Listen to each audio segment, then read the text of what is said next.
When we talk basketball, we talk NBA, America, the land of legends. But let's bring it back home to Nigeria, where the real stars are born. From Hakeem Olajuwon to Giannis Antetokounmpo, and rising stars like Josh Okogie, Nigeria has always been at the heart of global basketball. Basketball in Nigeria is more than just a sport; it's a movement. The future is being built on our soil right here. One crossover, one dunk, and one dream at a time.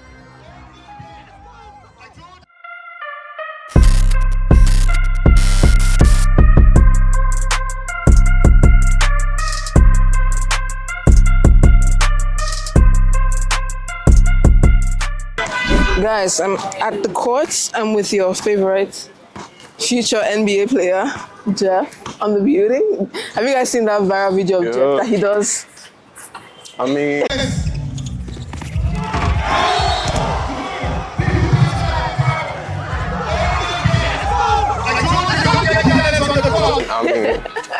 what can I say? He's trying. My name is Jeffrey, but everyone calls me Jeff. Call me Prime Jeff.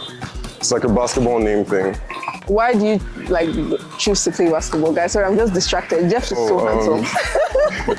It was more of like a older brother, younger brother type of thing, you know. I had this older brother. He plays volleyball now. He's Division 1 in America and everything. But yeah, he used to play basketball, and I look, he copied him at everything.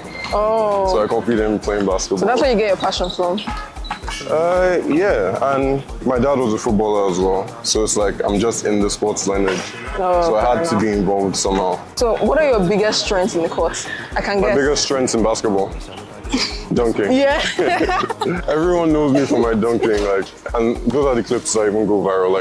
No one wants to see when I'm dribbling the ball or shooting. Because they it's just want very to see me dunking. cool. Guys, I'm a prodigy. I can play basketball too. I played for 1 year. They didn't scout me, but I tried. Let me show you something. Good shit.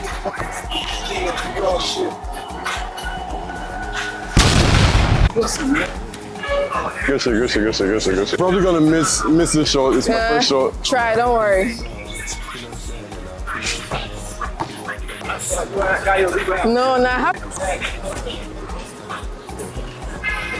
Hey. It's for my subscribers. I'm blessed you now. I'm blessed you now. You make this one. Hey.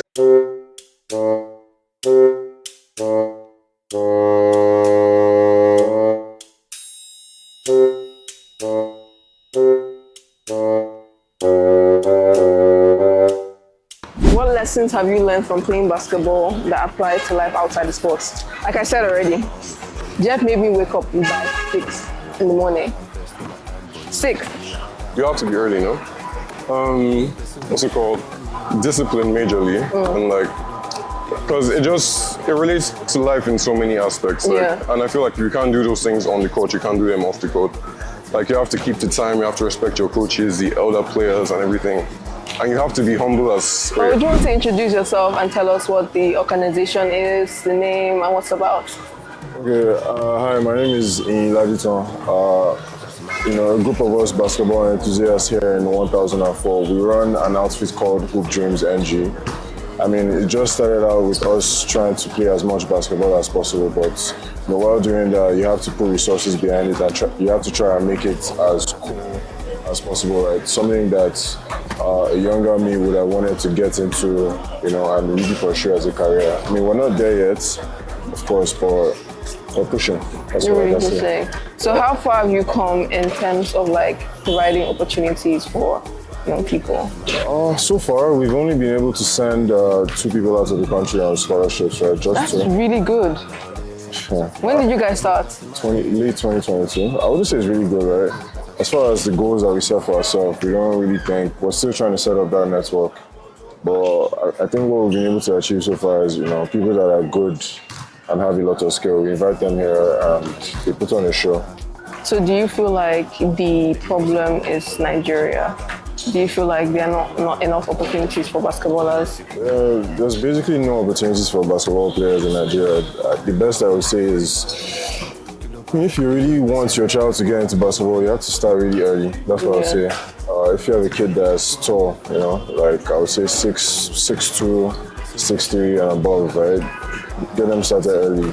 Don't let it start from SS1. It started from GS1. If a young basketball player asks you for advice, what advice would you give people who aspire to be basketballers? That failure is part of the process, because I used to think failing was so embarrassing. So I used to avoid putting myself out there because I believe everyone needed to see me in my perfect state. Yeah.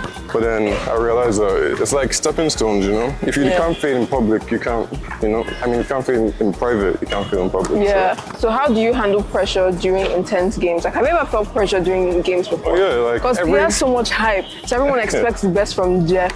I mean, every time I step on the court, like, there are nerves, like, I can feel my heartbeat, but I don't think anyone knows that. But then it all calms down after I get my first bucket.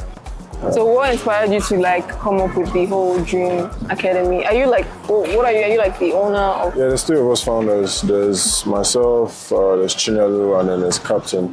Okay. What inspired it? I've been working since 2018. I went to University of Bangkok. I had a lot of time. I was playing basketball. But when I came out, you can't play as much or as competitive as you want to be. Yeah. I think it just started with the competition I played in. I didn't get as many minutes as I wanted to. So I was like, screw this. Next year, I'm going to get my own team.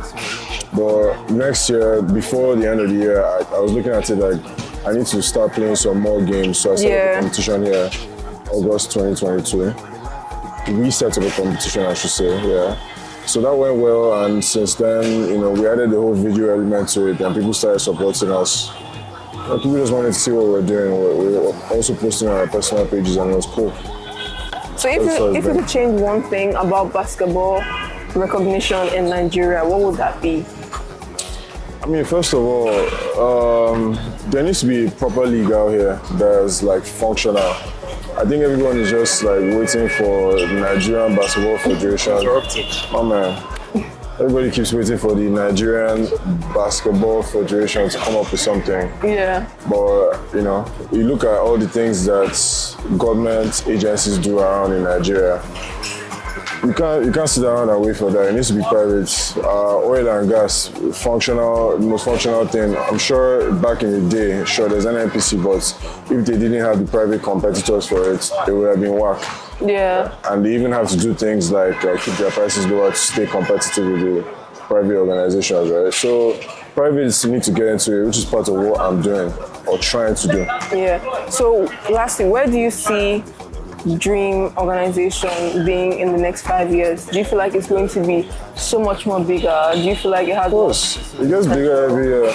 Yeah. Every year. How many members do you have? Members. Yeah, it's like a membership kind of situation, or? We don't have a membership situation. We work with whoever's around. People honestly, all I can say is this court and the organization just has a bit of gravity. Wait, so I don't get. So like, how do you get people to come in? Because you did mention that you send 2 people out for a scholarship. Yeah. Like, do they like just come into the court, or like you scout them yourself, or like what's it? Comes up in different types of ways because I play a lot of games now, right? So sometimes we see people that we play against. We like, we may have a conversation, come through, they come for a game or two. We see that they're good. We might try and put them into the team.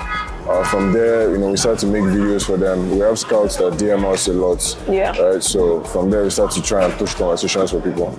So it is about the membership thing. Yeah, there's a running game that happens here Tuesdays and Thursdays. There are people that have been coming here since God knows when, since before I started coming here in 2017. Yeah. People that have been coming here since way before then. But we don't try to do a membership here because we feel like if we get people to start paying to use the courts, the level of talent that we'll be able to have access will be reduced. Yeah. Somebody that's trying to play ball will have to depend on someone to pay his fees or all that shit. So now.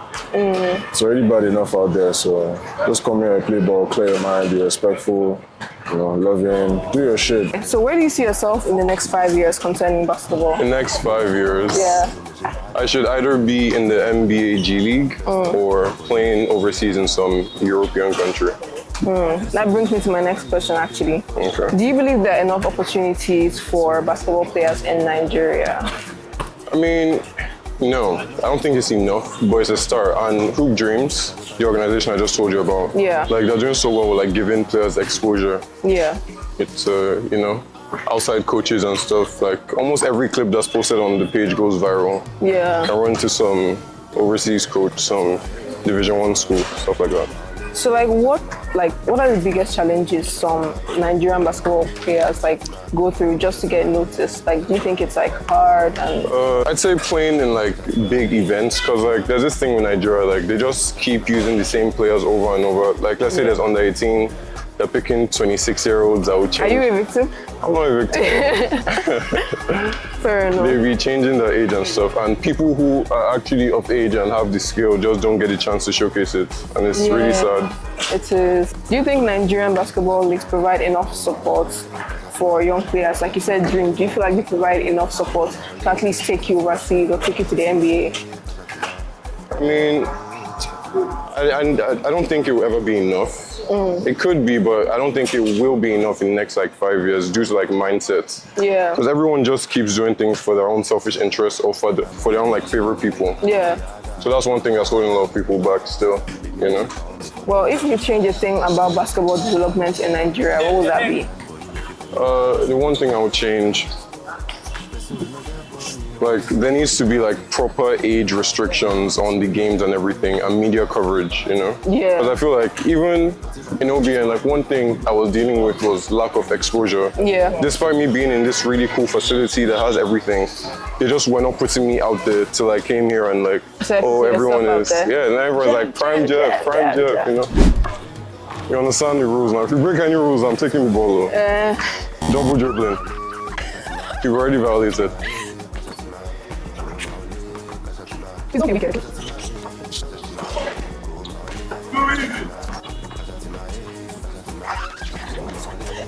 This is not nice. This is not nice. Can you let me win? No. That's such a wicked thing to do. This is dunk for people on my channel, our babies. It's for you guys. Hey. So guys, that brings us to the end of this video. I hope you liked it. Remember to like, subscribe, comment, double tap, swipe up, all that stuff. Swipe up, swipe down. And if you like Jeff and you want him in my channel, comment. What should they comment? Prime Jeff. Prime Jeff, yeah. I'll see you guys in my next video. Bye.